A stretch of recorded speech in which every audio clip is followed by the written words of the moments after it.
Hello students, the syllabus up to half yearly of subject computer is completed.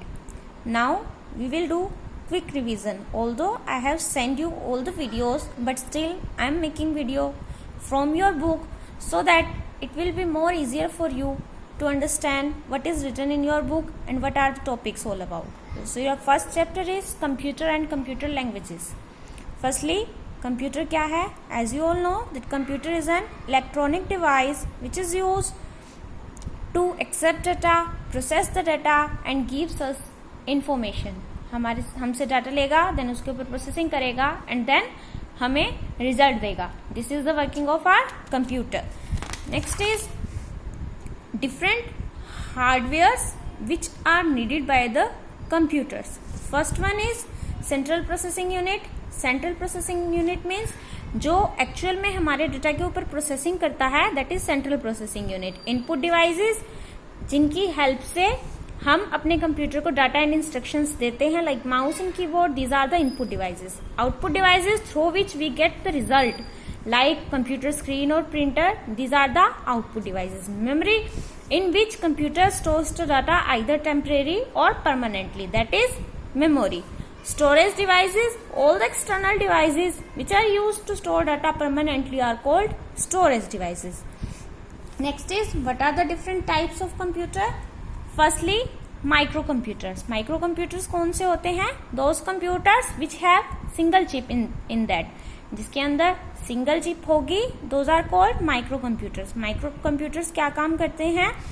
Small होते हैं size में, less price के होते हैं और पर्सनल यूज के लिए हम इनको लेते हैं. लाइक हमें कुछ सीखना है, हमें कोई ट्रेनिंग करनी है, हमें गेम्स खेलनी है, अपना काम करना है, प्रेजेंटेशन बनानी है, कोई डॉक्यूमेंट क्रिएट करना है, then we use micro computers. Micro computers के एग्जाम्पल हैं desktop computer and car computers which are inside our car for playing music. Next is game console. Game console क्या होता है? This is also an electronic device which is specially used for playing games on a screen. Means एक device है जिसका use सिर्फ game खेलने के लिए किया जाता है, वो होता है गेम कंसोल. इसमें multiple players means multi user होते हैं और डिफरेंट टाइप के सेंसर्स को ये रिकॉग्नाइज करता है, like finger touch, like we are pressing something, it has sensors. Next is mobile computers. Mobile computers कौन से हैं? मीन्स जो मूवेबल कंप्यूटर्स हैं, लाइक जो माइक्रो कंप्यूटर्स मूवेबल हैं उनको हम बोलते हैं mobile computers. Like our cell phones, these are also computer. Our laptops, these are also mobile computers. Like we are using calculators, these are also mobile computers. If we are using handheld games, then it is also a mobile computer. Mobile means जो movable है, वो जितने भी electronic devices हैं वो सब क्या है? मोबाइल कंप्यूटर हैं. उसके बाद हमारे क्या आते हैं? Mini computer. मिनी कंप्यूटर क्या होते हैं? जो माइक्रो कंप्यूटर से थोड़े से बड़े होते हैं एंड मेन फ्रेम कंप्यूटर से छोटे होते हैं, वो होते हैं हमारे मिनी कंप्यूटर. इनका काम क्या होता है? मल्टीपल यूजर्स को सपोर्ट करना एंड मल्टीपल वर्क को एक साथ पूरा करना. Okay. Next is main frame computer. Main frame computer कौन से होते हैं? मेन फ्रेम कंप्यूटर में मल्टीपल सीपीयूज होते हैं, बहुत ज़्यादा स्टोरिंग कैपेसिटी होती है. इसमें इसका यूज़ हम स्पेशल पर्पस के लिए करते हैं, लाइक बड़ी बड़ी ऑर्गेनाइजेशन में अगर किसी को अपना डाटा मेंटेन करके रखना है, आइदर इफ जो हमारा कैलकुलेशन होता है जनसंख्या का, पॉपुलेशन का, वो स्टोर करके रखना है. जैसे हमारे बैंक्स में ट्रांजैक्शन प्रोसेस होती है, तो उसके लिए हम किस कंप्यूटर का यूज़ करते हैं? मेन फ्रेम कंप्यूटर्स का. Next is super computer. Super computer क्या है? लार्जेस्ट कंप्यूटर है, पावरफुल है, ह्यूज अमाउंट ऑफ डाटा को स्टोर कर सकते हैं, प्रोसेसिंग स्पीड बहुत ज़्यादा हाई है, मल्टीपल सीपीयूज हैं और इनका यूज़ स्पेशल पर्पसेस के लिए किया जाता है, लाइक साइंटिफिक रिसर्च के लिए किया जाता है, वेदर फोरकास्टिंग के लिए किया जाता है, कोई भी न्यूक्लियर रिसर्च करनी है या कोई भी रॉकेट लॉन्च करना है, उन सब के लिए, मिसाइल लॉन्च करना है, उन सब के लिए हम क्या करते हैं? सुपर कंप्यूटर का यूज़ करते हैं. Next is embedded computer. Embedded computer कौन से होते हैं? वो कंप्यूटर जो किसी और डिवाइस के इनसाइड हमने सेट किए होते हैं। लाइक हमने एक फंक्शन बनाया, उसको एक चिप में प्रोग्राम किया और उस चिप को हमने डाल दिया किसी मशीन में, तो that is called embedded computer. Like जो हमारी अब ऑटोमेटिक मशीन्स आती हैं, दीज आर एम्बेडेड कंप्यूटर्स, क्योंकि वो ऑटोमेटिक काम करती हैं। We just press a button then it works automatically, तो वो कौन से हैं? एम्बेडेड कंप्यूटर्स हैं। Next one is computer languages. Computer languages क्या है? लाइक हमारी भी लैंग्वेज होती हैं, तो कंप्यूटर की भी लैंग्वेज है जिसके थ्रू वो हमारी बातों को समझ सकता है। कंप्यूटर लैंग्वेज को हम 2 कैटेगरीज में कैटेगराइज करते हैं, one is low level, one is high level. Low level language कौन सी होती है? Which is easily understood by computer, क्योंकि ये मशीन के काफी नियर होती है, तो इसलिए ये मशीन इजिली अंडरस्टैंड करती है and we human beings are unable to understand. Okay, these are the low level languages. इसके एग्जाम्पल हैं machine language and assembly language. Next is high level language. High level language कौन सी है? वो language जो easily अंडरस्टूडेबल है human beings के लिए, but not for machine. Means computer के लिए वो इजीली अंडरस्टूडेबल नहीं है। Those are called high level languages. इसके एग्जाम्पल है like C++, Java, COBOL. These are the high level languages.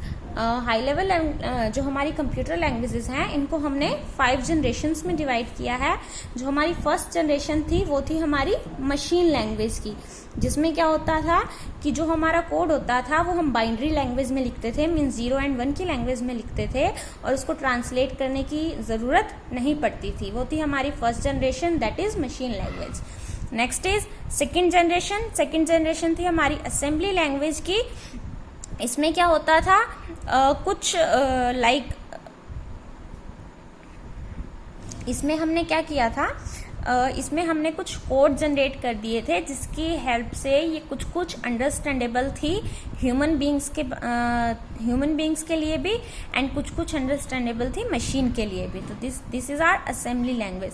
Third generation language कौन सी थी? हाई लेवल लैंग्वेज, मीन्स जो इजीली अंडरस्टैंडेबल थी ह्यूमन बींग्स के लिए but not for the computer, like C++।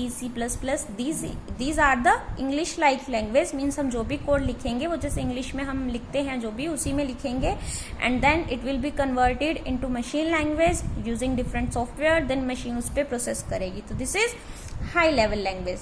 उसके बाद फोर्थ जनरेशन आई हमारी। फोर्थ जनरेशन में क्या हुआ कि अभी तक हम मशीन को ये बता रहे थे कि क्या काम करना है और उसको कैसे करना है, what to do and how to do.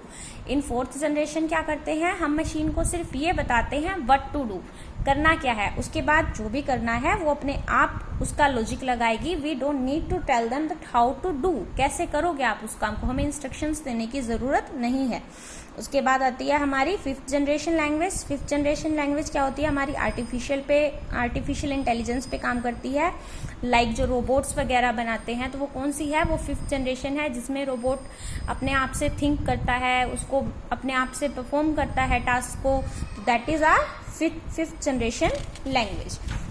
उसके बाद हमारा क्या आता है, उसके बाद आते हैं हमारे लैंग्वेज ट्रांसलेटर। जैसा कि मैंने बताया कि हमारे कंप्यूटर को हमारी लैंग्वेज नहीं समझ आती है, मीन्स हाई लेवल लैंग्वेज समझ नहीं आती है, उसको ट्रांसलेट करने के लिए हमें लैंग्वेज ट्रांसलेटर की जरूरत पड़ती है। ये लैंग्वेज ट्रांसलेटर कौन से हैं, 3 टाइप्स हैं लैंग्वेज ट्रांसलेटर के। One is compiler, second is interpreter and third is assembler. Compiler कौन सा है, कंपाइलर वो होते हैं जो हमारे प्रोग्राम को एक ही बार में पूरा का पूरा मशीन कोड में कन्वर्ट कर देते हैं। लाइक हमने कंपाइल किया प्रोग्राम को, वो पूरे प्रोग्राम को एक साथ कन्वर्ट कर देगा। If there is an error in our program it will generate list of errors, कि आपके कोड में यहाँ पर एरर है।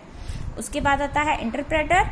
इंटरप्रेटर क्या करता है, हमारे कोड को लाइन बाय लाइन कन्वर्ट करता है। पहले एक लाइन करेगा, if there is any error तो वो आपको बताएगा, आप उसको करेक्ट करेंगे। उसके बाद वो नेक्स्ट लाइन पे जाएगा, देन उसमें से एरर चेक करेगा, if it is there then we will correct that, then third line, then fourth line, like it will go. Assembler क्या होता है, असेंबलर क्या करता है, असेंबलर यूज होता है असेंबली लैंग्वेज को मशीन कोड में कन्वर्ट करने के लिए। This is the working of assembler. So after this there is exercise here. I will upload this exercise, upload the pictures of this exercise. You will read this chapter, you will understand this chapter. If you have any doubt you can ask me. Thank you.